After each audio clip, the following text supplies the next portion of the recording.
Hello students, welcome back to my channel fundamental classes.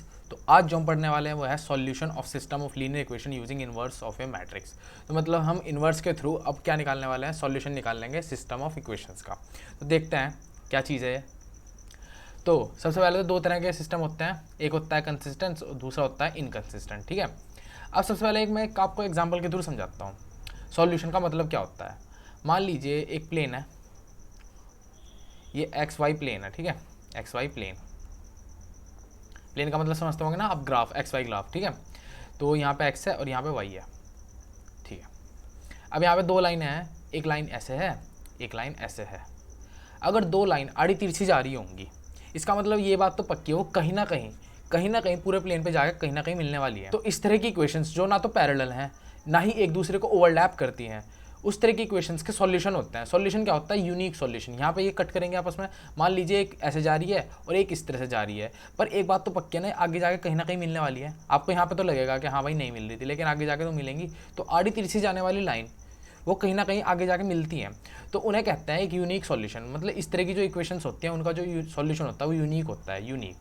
Unique मतलब एक single होगा। ठीक है, अब एक से ज़्यादा भी तो हो सकते हैं। एक से ज़्यादा कैसे? मान लीजिए एक लाइन है, इसके ऊपर एक और लाइन है, मतलब सेम इक्वेशन, सेम। तो कितने सॉल्यूशन हो गए? अनगिनत। भाई एक से ज़्यादा इतने सारे, तो अनगिनत सॉल्यूशन है। तो ऐसे सॉल्यूशंस को हम क्या कहते हैं? इनफाइनाइट सॉल्यूशन कहते हैं। ठीक है, इनफाइनाइट, मोर देन वन भी कह सकते हैं। ठीक है, और दो लाइन ऐसी भी तो हो सकती है, एक इस तरह से, एक इस तरह से, बल्कि बिल्कुल पैरेलल।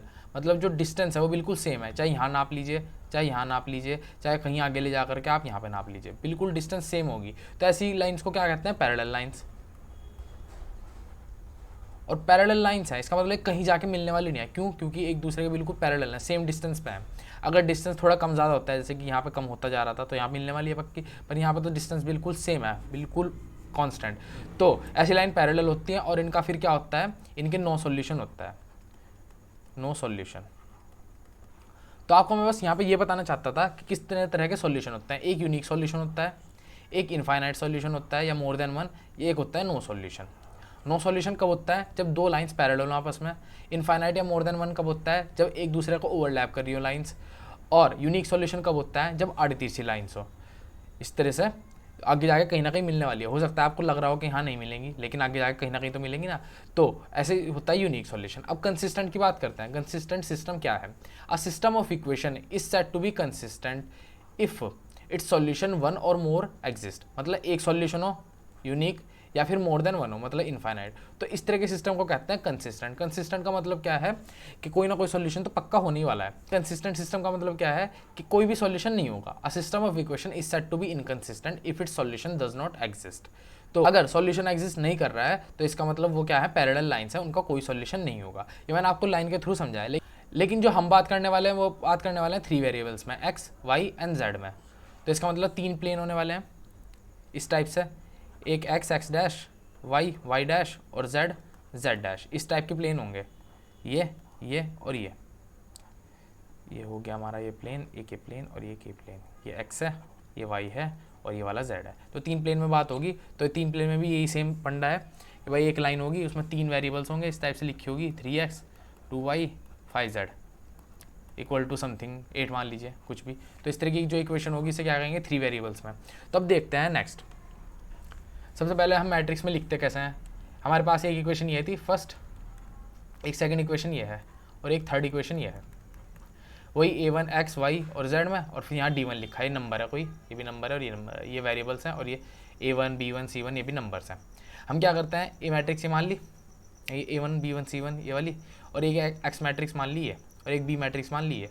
अगर हम a इंटू एक्स करेंगे ना, a इंटू एक्स करेंगे मतलब इसकी मल्टीप्लाई इससे करते हैं, जैसे कि a1 into x, b1 into Y और c1 इंटू जेड, तो ये इक्वेशन बन जाएगी पहले वाली।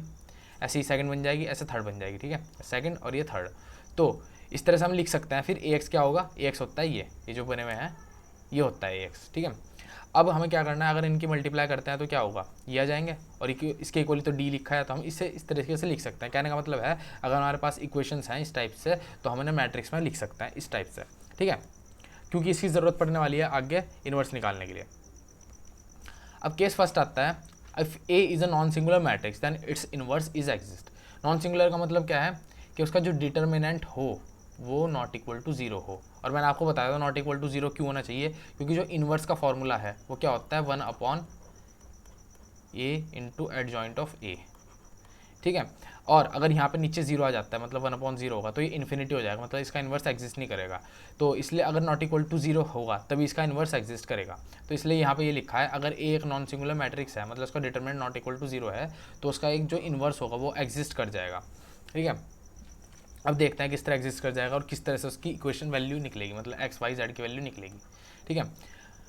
तो हम सबसे पहले मान के चलते हैं ए एक्स इक्वल टू बी, जैसे पीछे अभी मैंने बताया था आपको। फिर हम क्या करते हैं, प्री मल्टीप्लाई करते हैं किससे, ए इनवर्स है। तो भाई ए इनवर्स हमने क्या करा, प्री मल्टीप्लाई, ऐसे यहाँ पे करते हैं प्री मल्टीप्लाई ए इनवर्स है, ठीक है। अब हमें क्या करना है, मैंने आपको बताया था एसोसिएटिव प्रॉपर्टी में हम इसे बाहर ले सकते हैं, मतलब हम इसे इस तरीके से लिख सकते हैं, ठीक है, लिख लिया। अब इसकी वैल्यू क्या होती है, ए इनवर्स इंटू ए क्या होता है, आइडेंटिटी मैट्रिक्स प्रॉपर्टी में पढ़ा रखा है, तो ये हो गया I equal to X equal to A inverse B, ठीक है। अब आइडेंटिटी मैट्रिक्स की किसी भी नंबर से मल्टीप्लाई की जाए या किसी भी मैट्रिक्स से मल्टीप्लाई की जाए तो वही मैट्रिक्स आ जाती है। तो यहाँ हो जाएगा x equal to A inverse B. तो ये जो तरीका है इसे मैट्रिक्स मेथड कहते हैं, जिसके थ्रू हम क्या निकालते हैं, वेरिएबल्स की वैल्यू निकालते हैं एक्स वाई जेड की। यहाँ पे क्या होगा, हम ये एक्स वाई जेड लिख लेंगे और फिर यहाँ हम ए इनवर्स निकाल लेंगे, ठीक है। यहाँ पे तो डी मैट्रिक्स है, मतलब ये नंबर वाली बी मैट्रिक्स क्या आती है, ये मैट्रिक्स, तो इसी की तो बात हो रही है यहाँ पे। अब इसकी मल्टीप्लाई अगर हम इससे कर देंगे D1 D2 D3 से, क्योंकि इन्वर्स भी एक मैट्रिक्स ही आने वाली है, मैट्रिक्स होगी 3/3 की या 2/2 की, इन्वर्स है। अगर वो 2 × 2 मैट्रिक्स है तो ये भी क्या होना चाहिए, 2 × 1, क्योंकि ये कॉमन होने चाहिए ना नंबर। अगर ये 3 × 3 मैट्रिक्स है तो यहाँ पे भी 3 × 1 होना चाहिए, जैसे कि ये है ही 3 × 1 आप देख सकते हैं। तो बस इसके बाद मल्टीप्लाई करके क्या बनेगा, हमारे पास जो वैल्यू आएगी वो 3 × 1 वाली आएगी, तो एक्स वाई जेड की वैल्यू निकल जाएगी इससे, मतलब 3 रो होंगी और फर्स्ट कॉलम होगा, मतलब इस टाइप से नंबर बनेंगे और एक्स वाई जेड की वही वैल्यूज होंगी। तो इस तरह से हम मैट्रिक्स मेथड के थ्रू क्या निकालते हैं, वेरिएबल्स की वैल्यू। नेक्स्ट देखते हैं, यहाँ पे केस सेकंड भी है एक। केस सेकंड क्या कहता है कि अगर एक सिंगुलर मैट्रिक्स है ए सिंगुलर मैट्रिक्स का मतलब क्या है, जो उसका डिटर्मिनेंट है वो नॉट इक्वल टू जीरो है। In this case we calculate adjoint A into B, adjoint तो निकालना ही नहीं पड़ेगा हमें, फिर उसकी मल्टीप्लाई किससे कर देंगे, बी मैट्रिक्स है। बी मैट्रिक्स वही वाली D1 D2 और D3 वाली, ठीक है।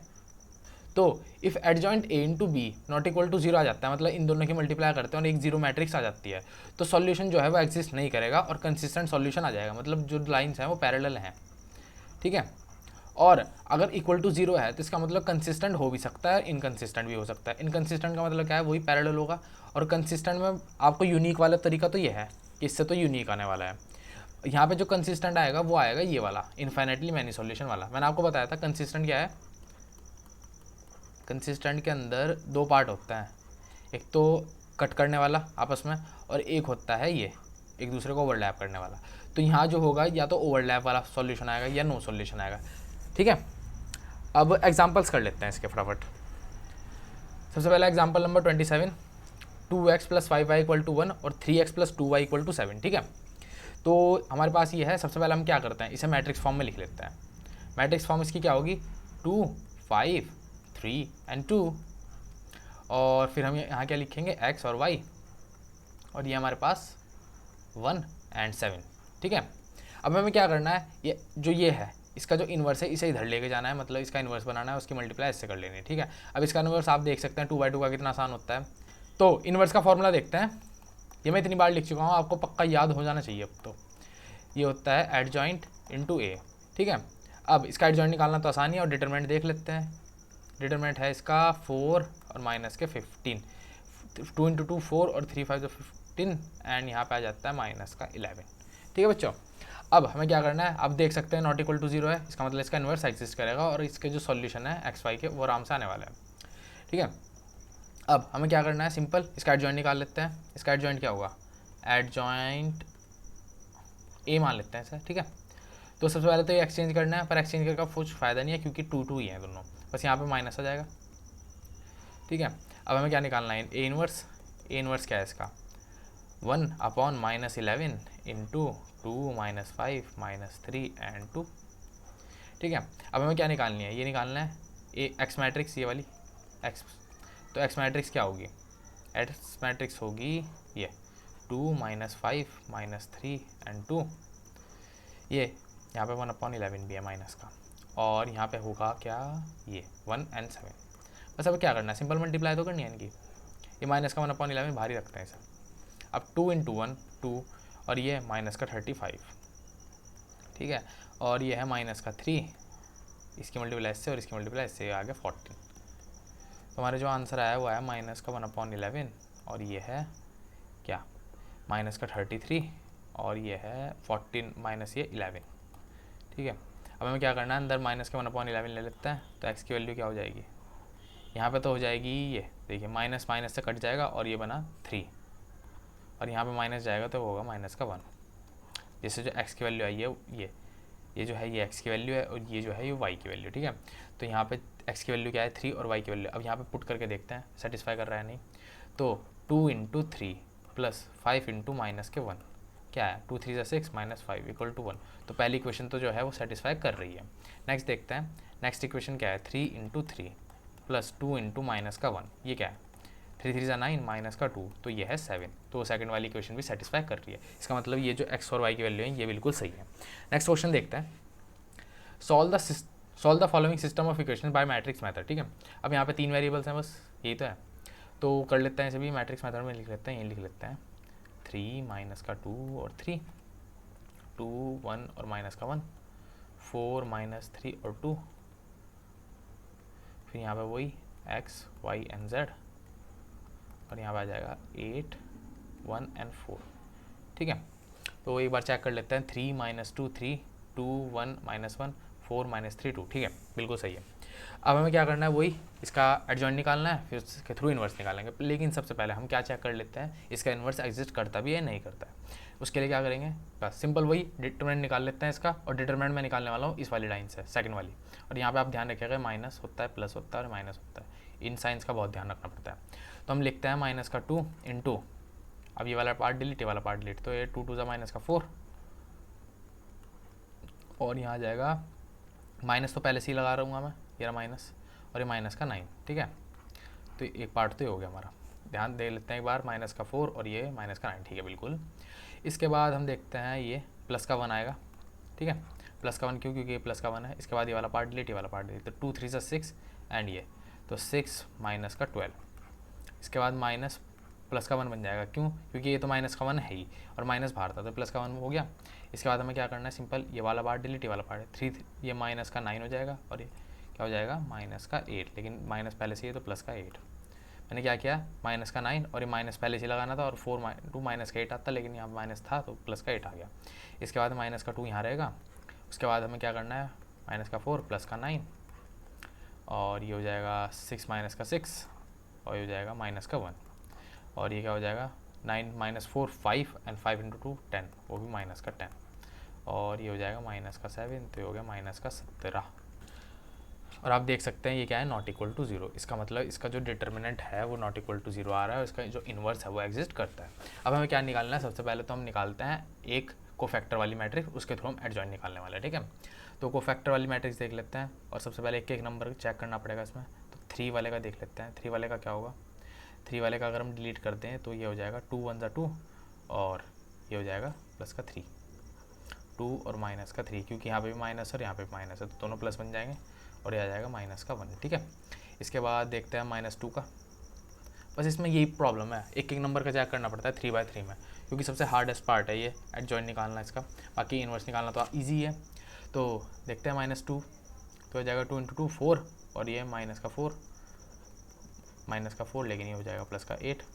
अब साइंस में थोड़ी देर में लगाऊंगा इनके एक एक चेक करके। अब ये 3 देख लेते हैं, 3 का क्या होगा, 3 हो जाएगा ये -3 × 2 -6, और ये माइनस का 4, क्योंकि यहाँ पे प्लस का ही बनने वाला है, और ये हो जाएगा माइनस का 6, तो ये हो जाएगा हमारा माइनस का 10।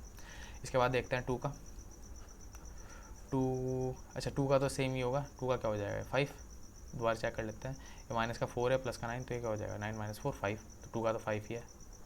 1 का क्या हो जाएगा, 1 का अगर अंदर देखें तो माइनस का 6 बन रहा था, और -1 का क्या था, -1 का बना था ये माइनस का 1, ठीक है। इसके बाद हमें क्या करना है, 4 का चेक कर लेते हैं, तो ये हो जाएगा 2, 4 का हो जाएगा 2 माइनस का 3, जिससे बन गया माइनस का 1। अब ये माइनस का 3 भी चेक कर लेते हैं, माइनस का 3 का क्या होगा, ये वाला पार्ट डिलीट, ये वाला पार्ट डिलीट, तो -1 × 3 माइनस का 3 और माइनस का 6, जिससे बनता है माइनस का 9।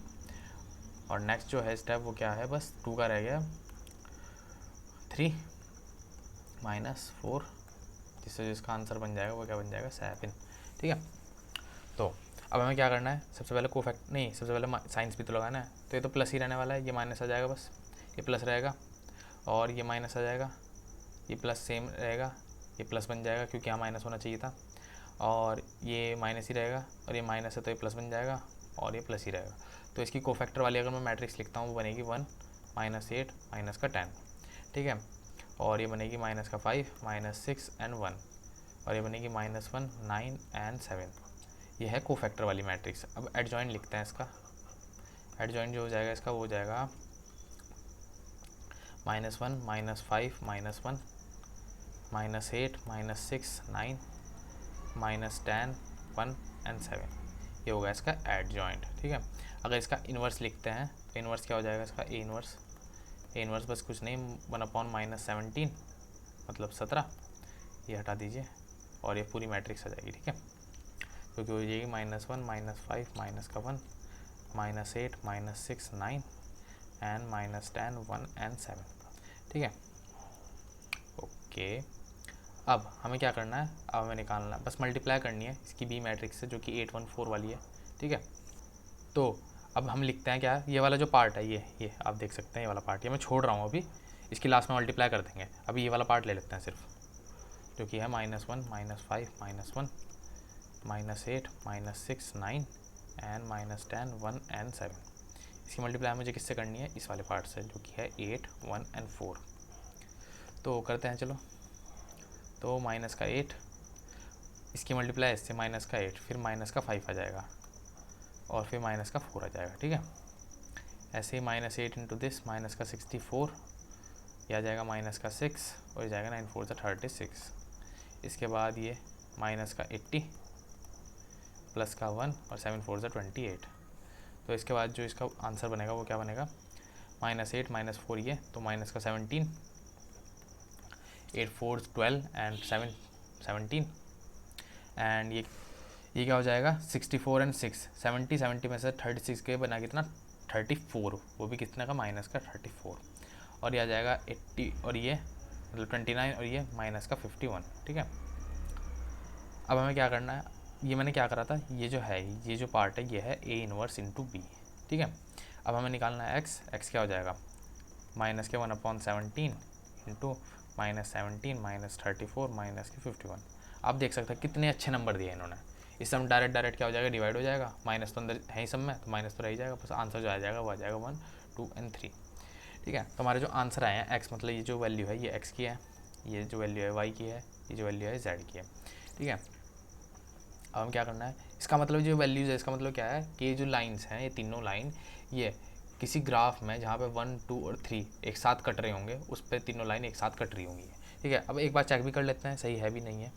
तो ये जो है 3 × 3 की वैल्यू है 1 -2 × 2 प्लस 3 × 3, तो आप देख सकते हैं क्या है, ये आ जाएगा 3 -4 + 9 9 4 12 और ये 8 ही है, तो इसका मतलब ये सही है बिल्कुल नंबर्स।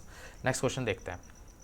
अब देख सकते हैं ये क्या है, ये थोड़े लैंग्वेज वाला क्वेश्चन है। The sum of the 3 numbers is 6, if we multiply third number by 3 and add second number to it we get 11। सबसे पहले लाइन लिखते हैं, the sum of 3 numbers is 6, मतलब x + y + z दे रखा है इन्होंने 6। If we multiply third number by 3 मतलब 3z and add second number to it मतलब y ऐड कर देते हैं उसमें, तो हमें जो मिलता है वो मिलता है 11। By adding first number and third number मतलब फर्स्ट और थर्ड अगर इन्हें ऐड कर दें we get double of the second number, मतलब हमें क्या मिल जाता है, डबल मिल जाता है सेकंड नंबर का। Represent it algebraically and find the numbers using matrix method. ठीक है, तो इसे हम इस तरह से भी तो लिख सकते हैं। ठीक है, अब हमें क्या दिखाना है, इसे एल्जेब्रिकली दिखाना है। एल्जेब्रिकली तो हमने पहले ही दिखा दिया, अब हमें दिखाना है इसे मैट्रिक्स मेथड के थ्रू। हम वो दिखाते हैं, ये 1 है, ये 1 है, ये 1 है, ये हो जाएगा 0, x यहाँ पे 0 है, ये है 1 और ये है 3। और यहाँ पे जो हो जाएगा x1 ये माइनस का 2 और ये 1, ठीक है। फिर हम यहाँ लिखते हैं x y एंड z, और यहाँ क्या हो जाएगा 6 11 एंड 0। ये हो गया हमारा क्या, मैट्रिक्स मेथड के थ्रू हमने इसे दिखा दिया, दर्शा दिया। यहाँ पे हमें अलजेब्रिकली दिखाना था, यहाँ हमें इसे दर्शाना था। अब हमें क्या करना है, नंबर्स निकालना है। नंबर्स का क्या मतलब है, यहाँ पे एक्स वाई जेड की हमें वैल्यूज़ निकालनी है। तो उसके लिए हमें क्या चाहिए होगा, ए इनवर्स चाहिए होगा, और फिर उसकी मल्टीप्लाई इससे करना है। अब ए इनवर्स के लिए क्या चाहिए, एडजॉइंट चाहिए। तो सबसे पहले एडजॉइंट ही निकाल लेते हैं ना। तो एडजॉइंट के लिए हमें क्या चाहिए, कोफैक्टर वाली मैट्रिक्स। तो सबसे पहले एक एक नंबर करके एडजॉइंट निकाल लेते हैं। तो 1 का क्या है, 1 का है 1 × 3 मतलब 1 × 1 और ये 6 माइनस माइनस 6 और ये हो जाएगा 7, ठीक है। सेकंड 1 का क्या है, इसका है भाई ये 1 × 1 ये मतलब 0 और ये माइनस का 3, तो 0 × -3 तो ये हो जाएगा हमारा क्या, -3। नेक्स्ट वाले का क्या है, नेक्स्ट वाले का है ये 0 और ये माइनस का 1, तो 0 - 1 ये हो गया माइनस का 1। अब 0 का क्या है, 0 का है भाई ये वाला पार्ट डिलीट, ये वाला पार्ट डिलीट, तो 1 × 1 और ये माइनस का 2 तो ये हो जाएगा प्लस का 3। इसके बाद ये वाला देख लेते हैं, इसका क्या है 1 × 1 और ये 1 × 1 तो 0 आ जाएगा, क्योंकि यहाँ पे भी 1 मल्टीप्लाई में यहाँ पे भी है। इसके बाद बात करते हैं इस वाले पार्ट की, तो यह है 3 का क्या हो जाएगा, ये वाला पार्ट डिलीट, ये वाला पार्ट डिलीट, तो -2 × दिस माइनस का 2 और ये माइनस का 1, तो -2 × -1 ये हो गया माइनस का 3। अब जो है ये वाला पार्ट, तो 3 × 1 3 और ये माइनस का 1 तो ये हो जाएगा हमारा क्या, 3 - 1 दैट इज़ 2। अब -2 की बात कर लेते हैं, -2 क्या होगा, ये वाला पार्ट डिलीट, ये वाला पार्ट डिलीट, 3 × 1 3 और 0 तो हमारा क्या हो गया 3 - 0 3। अब बस 1 बचा है, 1 क्या है 1 × 1 और ये 0 तो 1 ही रहा इसका। अब साइन देख लेते हैं, साइन क्या होगा, ये तो 7 ही रहेगा, यहाँ माइनस आता है तो ये प्लस का 3 हो जाएगा, ये -1 ही रहेगा, ये माइनस का 3 हो जाएगा, ये तो 0 ही रहेगा, ये प्लस का 3 हो जाएगा, ये 2 ही रहेगा, ये -3 हो जाएगा और ये 1 ही रहेगा। तो ये होगी हमारी क्या, कोफैक्टर वाली एक मैट्रिक्स। सबसे पहले हम कोफैक्टर वाली मैट्रिक्स बना लेते हैं, जो कि है 7 3 माइनस का 1 और इसके बाद है -3 0 एंड 3, ठीक है। और इसके बाद है 2 -3 एंड 1। ये होगी हमारी क्या, कोफैक्टर वाली मैट्रिक्स। इससे हम क्या बनाते हैं, एडजॉइंट बना लेते हैं। एडजॉइंट हो जाएगा हमारा क्या, ये 7 -3 एंड 2 3 0 माइनस का 3 एंड -1 3 एंड 1। ये हो गया हमारा सब कुछ। लेकिन एक चीज़ हम भूल गए, क्या, इसका डिटरमिनेंट तो निकालना ही नहीं, चेक तो किया ही नहीं, इसका इन्वर्स एग्जिस्ट करता भी या नहीं करता है। सॉरी वो मेरी मिस्टेक थी, तो चेक कर लेते हैं एक बार, ठीक है। तो इससे निकाल लेते हैं, ये 1 1 1 ये सब। तो डिटरमिनेंट क्या होगा इसका, 1 × ये, तो 1 × 1 1 और ये माइनस का 6 तो यहाँ -1 आ जाएगा। इसके बाद ये क्या हो जाएगा 0 और ये माइनस का 3 तो यहाँ -3 लिख देते हैं डायरेक्ट। इसके बाद ये क्या हो जाएगा 0 और माइनस का 1 प्लस का 1 है, और यहाँ से 0 और ये माइनस का 1 तो ये हो जाएगा माइनस का 1 अंदर। इसके बाद जो वैल्यू बनेगी वो क्या बनेगी, 1 × 7 प्लस का 3 और माइनस का 1। तो ये जो है हमारे पास क्या आ जाएगा, 7 + 3 10 -1 = 9। 9 नॉट इक्वल टू 0 है, इसका मतलब इसका इन्वर्स एग्जिस्ट करता है। अब ये हमारे पास क्या है, ये अब इसे तो छोड़ ही देते हैं 9 को, ये बाद में ऐड कर लेंगे। इसके बाद हमें ये देखना है बस इसकी मल्टीप्लाई करके क्या आने वाला है। तो 7 - 3 2 3 0 माइनस का 3 -1 3 एंड 1 और यहाँ पे क्या है, ये है 6 11 एंड 0, ठीक है। तो बस अभी क्या करते हैं, इनकी मल्टीप्लाई कर देते हैं। 7 6 42 दैट इज़ -33 और ये तो 0 आ गया। इसके बाद ये 18 और ये तो 0 हो जाएगा और ये हो जाएगा, ये भी 0 हो जाएगा। इसके बाद ये क्या है -6 ये है 33 और ये है 0। तो हमारे जो नंबर बनते हैं वो क्या बनते हैं, ये तो है 9, ठीक है, ये है 18 और ये है 27। इस बार फिर से इन्होंने बहुत अच्छे नंबर दे दिए। अब हमारे पास क्या था, हमें x = क्या था, A 1b तो हम कर चुके हैं, बस हमें क्या चाहिए 1/9 और इसकी मल्टीप्लाई करके आया 9 18 एंड 27। तो इसका मतलब ये जो वैल्यूज़ हैं ये क्या है 1 2 एंड 3, ये है x की, ये है y की और ये है z की, ठीक है। अब चेक भी कर लेते हैं एक बार, किसी में डाल के लेके लेते हैं, इस वाले पार्ट में करते हैं। तो आप देख सकते हैं 3 + 2 + ये क्या होगा 6 ही होने वाला है और 6 इसका नंबर था इसका। तो आई होप कि आपको मेरी क्लास पसंद आई होगी। अगर पसंद आई है तो ज़्यादा से ज़्यादा शेयर करना, लाइक करके जाना, सब्सक्राइब ज़रूर कर देना, उस बेल आइकन को भी ज़रूर दबा देना ताकि आने वाले नोटिफिकेशन आपको मिलती रहे, ठीक है। पढ़ते रहिए, खुश रहिए, थैंक यू।